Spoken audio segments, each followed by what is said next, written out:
नमस्कार, मी पत्रकार राजेंद्र जोशी. आजचा नवा विषय.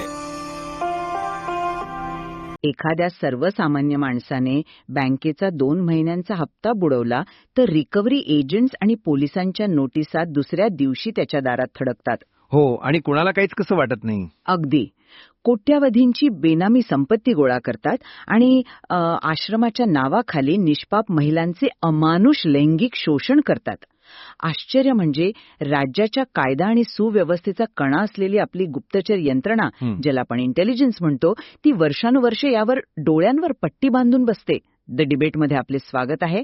या मंचावर आपण उपलब्ध माहितीच्या आधारे विविध दृष्टिकोनातून सखोल आणि बौद्धिक चर्चा करत असतो. आणि अशा प्रकरणांमध्ये सगळ्यात भयंकर गोष्ट ही असते की हे सर्व उघडपणे चाललेलं असतं. म्हणजे इथले गुन्हे अंधारात नाही तर हजारो भक्तांच्या आणि प्रतिष्ठित व्यवस्थेच्या डोळ्यांदेखत लख्ख प्रकाशात घडत असतात. म्हणूनच आजची आपली चर्चा कायदे क्षेत्रातील व्यावसायिक, अभ्यासक आणि न्यायव्यवस्थेचे विश्लेषण करणाऱ्या प्रत्येकासाठी अत्यंत महत्वाची आहे. नुकतेच उघडकीस आलेले भोंदूबाबा अशोक खरात यांचे प्रकरण आणि त्यांच्यावर आयकर, पोलीस व धर्मादाय आयुक्तांनी आता सुरू केलेली कारवाई बघा, यातून राज्याच्या संस्थात्मक कार्यक्षमतेवर एक गंभीर प्रश्नचिन्ह निर्माण झाले आहे. नक्कीच. आज आपण याच मूलभूत प्रश्नाचा वेध घेणार आहोत. अशा भोंदूबाबांचे सुसाट सुटणे आणि त्यांनी समांतर संस्थाने उभी करणे हे राज्याच्या गुप्तचर यंत्रणेचे आणि प्रशासनाचे एक भयंकर संस्थात्मक अपयश आहे की कायदेमंडळाच्या निष्क्रियतेमुळे आणि राजकीय वरदहस्तामुळे निर्माण झालेली ही एक अपरिहार्य परिस्थिती आहे. बरोबर. आजच्या चर्चेत माझी स्पष्ट भूमिका ही आहे की कोणतीही पूर्वकल्पना न मिळणे आणि कारवाई न होणं हे प्रशासकीय आणि विशेषतः राज्याच्या इंटेलिजन्स विभागाचे सर्वांत मोठे आणि अक्षम्य अपयश आहे. बघा, माझी भूमिका याच्या अगदी विरुद्ध आहे. मला असं वाटतं की आपण केवळ तपास यंत्रणांना किंवा प्रशासनाला दोष देऊन मूळ समस्येवरून लक्ष विचलित करत आहोत. म्हणजे कसं काय? कारण जेव्हा राज्याचे बडे राजकीय नेते, मंत्री आणि प्रत्यक्ष कायदेमंडळाचे सदस्यच अशा भोंदूबाबांच्या चरणी लोळण घेतात, तेव्हा त्यांच्या या राजाश्रयामुळे आणि कायदेमंडळाच्या हेतुपुरस्कार निष्क्रियतेमुळेच ही गुन्हेगारी व्यवस्था उभी राहते. यंत्रणेचं अपयश ही केवळ एक वरवरचं लक्षण आहे. मूळ आजार हा राजकीय संगनमताचा आहे. अच्छा, तुम्ही राजाश्रयाकडे बोट दाखवत आहात, पण आपण प्रत्यक्ष जमिनीवर ही व्यवस्था कशी काम करते याचे कायदेशीर आणि प्रशासकीय विश्लेषण करूया. आता बघा, अशोक खरात किंवा इतर कोणत्याही भोंदूबाबाचे संस्थान उभे राहणे ही काही रातोरात घडणारी घटना नसते. हो, वेळ लागतो त्याला. राहते. गाड्यांचे ताफे येतात, पैशांची रोज कोट्यावधींची उलाढाल होते. या प्रक्रियेला अनेक महिने किंबहुना वर्षे लागतात.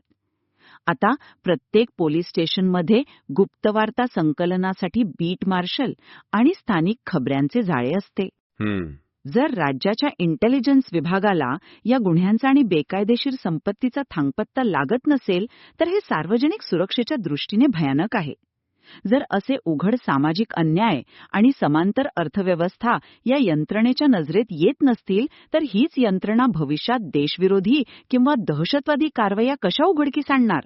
हा थेट राज्याच्या कायदा आणि सुव्यवस्था राखणाऱ्या यंत्रणेचा पराभव आहे. तुमची ही मांडणी ऐकायला खूप तर्कसंगत वाटते, पण ती प्रत्यक्ष वास्तवापासून खूप दूर आहे. कसं काय? तुम्ही विचारता की बीट मार्शल किंवा इंटेलिजन्सला हे दिसत नाही का? त्यांना हे अगदी स्पष्ट दिसतं.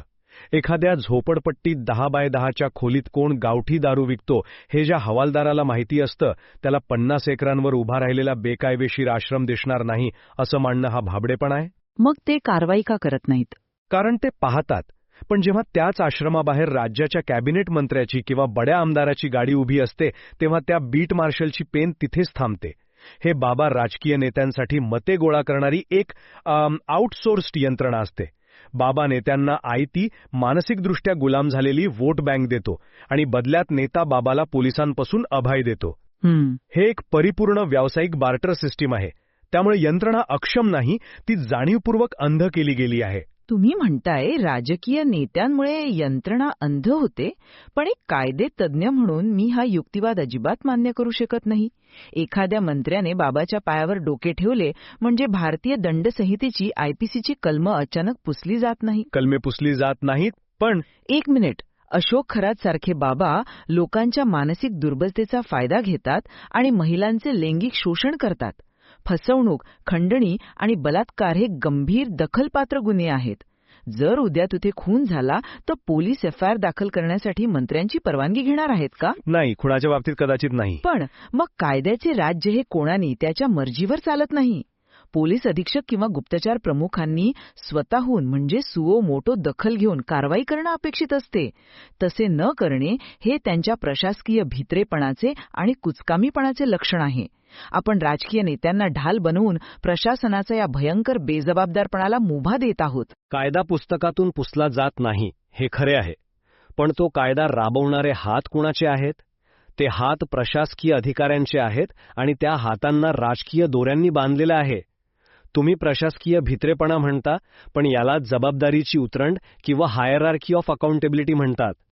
कायद्याच्या क्षेत्रात काम करताना तुम्हालाही माहीत आहे की वरिष्ठ पोलीस अधिकाऱ्यांच्या बदल्या, त्यांना मिळणाऱ्या महत्वाच्या पोस्टिंग्स आणि एकूणच कारकीर्दही राजकीय नेतृत्वाच्या हातात असते. जेव्हा एखादा तपास अधिकारी पाहतो की काल ज्या बाबाच्या पायावर राज्याचा मंत्री लोळण घेत होता, आज त्याच बाबावर कारवाई करायची आहे, तेव्हा तो कायद्याचं पुस्तक बाजूला ठेवतो आणि स्वतःच्या नोकरीचा विचार करतो. पण हे तर त्यांचं कर्तव्य आहे ना. कर्तव्य आहे, पण जोपर्यंत हे राजकीय संगनमत अबाधित आहे तोपर्यंत तुमची सुओ मोटो कारवाई केवळ कागदावरच राहील. पण इथेच मी तुम्हाला थांबवू इच्छिते, कारण आता हे ऐकताना आपल्या श्रोत्यांच्या, विशेषतः सामान्य नागरिकांच्या मनात एक स्वाभाविक प्रश्न निर्माण झाला असेल. आपण पोलिसांना आणि राजकारण्यांना दोष देत आहोत, पण या पूर्ण प्रकरणात एक घटक आपण सोयीस्करित्या विसरत आहोत. कोणता घटक? ते म्हणजे स्वतः पीडित लोक. आजच्या 21व्या शतकात जर शिकल्या सवरलेल्या आणि आधुनिक म्हणवणाऱ्या महिला स्वतःहून या बाबांच्या जाळ्यात अडकत असतील, स्वतःच्या आयुष्याच्या किल्ल्या त्यांच्या हाती सोपवत असतील, तर त्याला पोलीस काय करणार? हा अतिशय कळीचा मुद्दा आहे. जर पीडित व्यक्ती स्वतःहून पोलीस स्टेशनची पायरी चढत नसेल आणि तक्रार करत नसेल, तर यंत्रणा कारवाई कशी करणार? हे लोकांचे स्वतःचे अज्ञान नाही का? हा वारंवार विचारला जाणारा प्रश्न आहे आणि तो आपण समजून घेतला पाहिजे. वरवर पाहता हे संमतीने घडल्यासारखे भासते, पण हे अत्यंत गुंतागुंतीचे आध्यात्मिक शोषण किंवा स्पिरिच्युअल एक्सप्लॉयटेशन आहे. याला आपण केवळ लोकांचा मूर्खपणा म्हणू शकत नाही. मग काय म्हणणार? आर्थिक फसवणुकीत जसं संक कॉस्ट फॅलेसी नावाचा प्रकार असतो, तसाच प्रकार इथेही घडतो. पीडित व्यक्तीने आपली पूर्ण आयुष्य, कुटुंबाची प्रतिष्ठा आणि आपली अढळ श्रद्धा त्या बाबाच्या चरणी पणाला लावलेली असते. जेव्हा शोषण सुरू होते तेव्हा या भक्तांना देवाची भीती दाखवली जाते. ही देवाची परीक्षा आहे किंवा हा प्रसाद आहे अशा भ्रमात त्यांना ढकलले जाते. अच्छा. त्यामुळे त्यांच्या तक्रार करण्याचे धाडस उरत नाही. कॉग्निटिव्ह डिसोनन्समुळे ते स्वतःच्या शोषणाचे समर्थन करू लागतात. आणि नेमक्या याच कारणासाठी आपल्याला सक्षम सामाजिक सुरक्षा जाळ्याची आणि विशेष कायद्यांची गरज असते. सामान्य फौजदारी कायद्याला तक्रारदाराची गरज असते, पण अशा प्रकरणांमध्ये राज्य संस्थेने स्वतःहून हस्तक्षेप करणे आवश्यक असते. हे मानसिक विश्लेषण अचूक आहे आणि म्हणूनच माझा मुख्य आक्षेप हा आहे की राज्य संस्थेने म्हणजे प्रशासनाने तो हस्तक्षेप केला नाही. तुम्ही म्हणालात की आपल्याला विशेष कायद्यांची गरज आहे, पण मला स्पष्ट करू द्या, अशोक खरात या बाबाने जे लैंगिक शोषण केले त्यासाठी आपल्याला कोणत्याही नवीन किंवा विशेष जादूटोणाविरोधी कायद्याची वाट पाहण्याची गरज नव्हती. पण तो कायदा प्रतिबंधात्मक म्हणून गरजेचा होता ना? असू शकतो, पण बलात्कारासाठी किंवा फसवणुकीसाठी आपल्याकडे आधीपासूनच आयपीसीमध्ये अत्यंत कडक तरतुदी आहेत. त्यामुळे जेव्हा गुन्हे उघडीस येत नाहीत तेव्हा ते कायदेमंडळाचे अपयश नसते, तर ते पूर्णपणे तपासाचे म्हणजे इन्व्हेस्टिगेशनचे अपयश असते. खुनाचा तपास करण्यासाठी किंवा शोषणाचा छडा लावण्यासाठी आपल्याला आणखी किती कायदे हवेत? आयपीसीमध्ये फसवणूक आणि बलात्काराची कलमं आहेत हे मी नाकारत नाही, पण तुम्ही जो विशेष कायद्याचा मुद्दा उपस्थित केलात तोच माझ्या युक्तिवादाचा केंद्रबिंदू आहे. सामान्य कायद्याची मर्यादा हीच आहे की गुन्हा घडल्यानंतर तो सक्रिय होतो. बरोबर. पण अशा अंधश्रद्धेच्या आणि मानसिक शोषणाच्या प्रकरणांमध्ये गुन्हा घडून कोणाचे आयुष्य उद्ध्वस्त होण्यापूर्वीच प्रशासनाला कारवाईचा अधिकार मिळावा यासाठी जादूटोणाविरोधी कायदा प्रस्तावित करण्यात आला होता. आता या कायद्याचे कायदेमंडळाने काय केले ते पहा. डॉक्टर नरेंद्र दाभोळकर यांनी आपलं संपूर्ण आयुष्य या प्रवृत्तीविरुद्ध लढा देण्यात घालवले. हो, ते एक मोठं उदाहरण आहे. पण कचखाऊ राजकारण्यांनी काय केले? त्यांनी या कायद्याच्या मूळ मसुद्यातील धार काढून घेतली आणि केवळ एक कडबोळे अस्तित्वात आणले. राजकीय इच्छाशक्तीचा अभाव आणि भोंदूबाबांच्या व्होट बँकेची भीती यामुळेच कायदेमंडळाने जाणीवपूर्वक असा कमकुवत कायदा दिला. कायद्याच्या मसुद्यातील बदलांवरून आपण हे सिद्ध करू शकत नाही की सर्व तपास यंत्रणा कुचकामी आहेत. मग 20 ऑगस्ट 2013 रोजी पुण्यात दिवसाढोळ्या घडलेल्या घटनेचं काय स्पष्टीकरण आहे? डॉक्टर दाभोळकरांची रस्त्यात गोळ्या घालून हत्या करण्यात आली. आज एक तप उलटून गेले आहे. देशातील सीबीआय, राज्याची सीआयडी आणि तपास यंत्रणा मिळूनही या हत्याकांडाच्या मुख्य सूत्रधारांपर्यंत पोहोचू शकलेल्या नाहीत. ते एक न सुटलेलं कोडा आहे. हे इंटेलिजन्सचे अपयश आहे की जाणीवपूर्वक तयार केलेला संस्थात्मक लकवा आहे? जेव्हा तपास करणाऱ्या अधिकाऱ्याला हे माहीत असते की ज्या अदृश्य शक्तीच्या विरोधात तो पुरावे गोळा करत आहे तिला राजकारणातील सर्वोच्च पातळीवरून संरक्षण आहे, तेव्हा तो व्यावसायिकता दाखवण्याचं धाडस करत नाही. दाभोळकरांच्या मारेकऱ्यांना न पकडता येणे हे व्यवस्थेने जाणीवपूर्वक घेतलेली माघार आहे. दाभोळकरांचं उदाहरण हे निश्चितच व्यवस्थेवरचा एक काळा डाग आहे. पण आपण याला महाराष्ट्राच्या ऐतिहासिक आणि सांस्कृतिक पटलावर ठेवून पाहूया. महाराष्ट्र ही साधू संतांची भूमी म्हणून ओळखली जाते. अगदी बरोबर. 750 वर्षांपूर्वी ज्ञानोबांपासून सुरू झालेल्या या परंपरेत एकनाथ, नामदेव, संत चोखामेळा, संत गोरा कुंभार, गाडगेबाबा, संत रामदास आणि तुकोबांच्या अभंगांनी महाराष्ट्राला एक अत्यंत पुरोगामी वळण दिले. या खऱ्या संतांनी अंधश्रद्धेवर घणाघात केला होता. गाडगेबाबांनी तर हातातील खराट्यानं केवळ रस्तेच नाही तर लोकांच्या डोक्यातील अंधश्रद्धेचा कचराही साफ केला. हो, तो खरा वारसा आहे आपला. मग आजच्या घडीला या पुरोगामी परंपरेचं रक्षण करण्यासाठी आपल्याला कशाची गरज आहे? तो विचार प्रत्यक्ष अंमलात आणणाऱ्या सक्षम प्रशासकीय संस्थांची गरज आहे. जेव्हा राज्याचं सामाजिक सुरक्षा नेटवर्क आणि प्रशासकीय व्यवस्था कुचकामी ठरते, जेव्हा लोकांना वैद्यकीय, मानसिक किंवा आर्थिक मदतीची गरज असते आणि शासन त्यांच्यापर्यंत पोहोचत नाही, नेमकी तीच पोकळी हे अशोक खरातसारखे भोंदूबाबा भरून काढतात.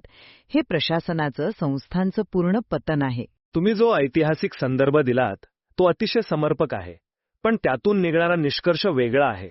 तुम्ही संस्थांच्या पतनाबद्दल बोलत आहात, पण मी कायद्याच्या आणि राजकारणाच्या नैतिक अधःपतनाबद्दल बोलत आहे, म्हणजे मॉरल डिके. कसं? यात संत परंपरेचा, शाहू, फुले, आंबेडकरांचा दाखला आजचे हेच नेते त्यांच्या प्रत्येक भाषणात देतात. पण प्रत्यक्ष कृतीत काय करतात? रात्रीच्या अंधारात किंवा कधी उजाळ माथ्याने ते याच भोंदूबाबांची पाद्यपूजा करतात. हा विरोधाभास पहा. हे तर उघड आहे.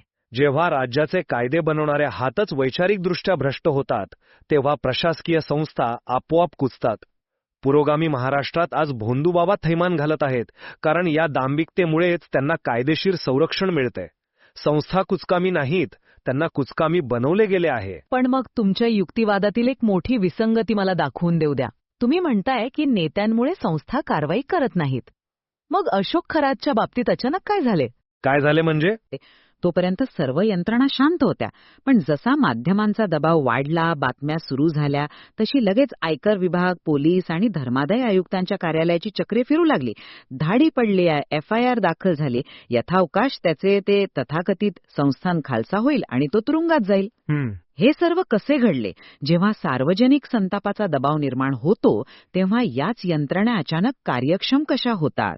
हेच सिद्ध करते की त्यांच्याकडे क्षमता आहे, कायदे आहेत, पण त्यांच्या तपासणीच्या आणि कारवाईच्या प्राधान्यक्रमात प्रचंड मोठी प्रशासकीय गल्लत आहे. तुम्ही माध्यमांच्या दबावाचा जो मुद्दा मांडलात तोच तर माझा राजकीय संगणमताचा युक्तिवाद अधिक बळकट करतो. ते कसं शक्य आहे? माध्यमांमुळे यंत्रणा जागी झाली असे तुम्हाला वाटते, पण प्रत्यक्षात तसे घडलेले नाही. घडले असे आहे की माध्यमांच्या रेट्यामुळे तो बाबा आता त्या राजकीय नेत्यांसाठी फायद्याचा राहिला नाही, तर तो एक राजकीय लायबिलिटी बनला, म्हणजे ओझं बनला. अच्छा. जोपर्यंत बाबांचा जनाश्रय शांततेत चालतो तोपर्यंत नेते त्यांना अभय देतात आणि पोलीस डोळेझाक करतात. पण जेव्हा प्रकरण अंगाशी येते आणि स्वतःच्या मतांवर गदा येण्याची वेळ येते तेव्हा तेच राजकीय नेते त्या बाबावरील आपले संरक्षण काढून घेतात आणि एकदा का राजाश्रय संपला की मग पोलीस कारवाईला सुरुवात करतात. म्हणजे तुम्हाला म्हणायचंय की पोलिसांना हिरवा कंदील मिळाला? अगदी बरोबर. पोलिसांची कारवाई ही त्यांच्या स्वतंत्र प्रशासकीय क्षमतेचा भाग नाही, तर ती राजकीय सोयीनुसार मिळालेली परवानगी आहे. समस्येचं मूळ हे प्रशासकीय नसून पूर्णपणे राजकीय आणि कायदेशीर आहे. आजच्या या अत्यंत सखोल आणि तर्कशुद्ध चर्चेतून हे स्पष्ट होते की महाराष्ट्रातील अशोक खरात प्रकरणासारख्या गुंतागुंतीच्या घटनांकडे पाहण्याचे दोन प्रबळ दृष्टिकोन आहेत. एकीकडे मी हे अत्यंत ठामपणे मांडले की हे राज्याच्या गुप्तचर यंत्रणेचे आणि प्रशासनाचे एक भयंकर संस्थात्मक अपयश आहे. महिनोन्महिने गुन्हेगारी स्वरूपाचे संस्थान उभे राहणे, बेनामी संपत्ती गोळा होणे आणि यंत्रणांना त्याचा थांगपत्ता न लागणे यामुळे सार्वजनिक सुरक्षा गंभीर धोक्यात आली आहे. आणि दुसरीकडे मी ही मांडणी केली की तपास यंत्रणा या एका मोठ्या राजकीय परिसंस्थेचा केवळ एक भाग आहेत. मते गोळा करण्यासाठी भोंदूबाबांचा वापर करणे, कायदेमंडळातील सदस्यांचा त्यांना असलेला राजाश्रय आणि जादूटोणाविरोधी कायद्याच्या निर्मितीतील राजकीय तडजोडी या गोष्टीच या परिस्थितीला मुख्यत्वे जबाबदार आहेत. जोपर्यंत राजकीय इच्छाशक्ती नसेल आणि कायदेमंडळाची दांभिकता संपणार नाही तोपर्यंत यंत्रणा स्वतंत्रपणे काम करू शकणार नाहीत. पण या स्पष्ट आणि तीव्र मतभेदांनंतरही आपण एका अत्यंत महत्वाच्या मुद्द्यावर सहमत आहोत. संत तुकाराम, गाडगेबाबा यांसारख्या महापुरुषांनी घडवलेल्या पुरोगामी महाराष्ट्रात सध्या अंधश्रद्धेचे आणि शोषणाचे जे जाळे पसरले आहे ते या समाजाला आणि राज्याच्या प्रतिमेला लागलेला एक अतिशय गडद कलंक आहे. नक्कीच. पण याला रोखण्यासाठी केवळ पोलिसांना प्रशिक्षण देऊन प्रशासकीय पातळीवर सुधारणा हवी की राजकीय व कायदेशीर पातळीवर मूलभूत बदल घडवून आणण्याची गरज आहे यावर आपले मतभेद कायम आहेत आणि एका निरोगी लोकशाहीत ते स्वाभाविकही आहेत. नाही किंवा कोणता एकच दृष्टिकोन अंतिम सत्य आहे असा दावाही करत नाही. तर हा गुंतागुंतीचा कायदेशीर आणि सामाजिक प्रश्न अधिक स्पष्ट करण्याचा, त्याला विविध अंगाने तपासण्याचा आपण प्रयत्न केला आहे. आता या पुराव्यांच्या आणि युक्तिवादांच्या आधारे निर्णय घेण्याचं काम तुमचे आहे. बरोबर. आपण सुरुवातीला वापरलेल्या त्या रूपकाकडे पुन्हा वळूया.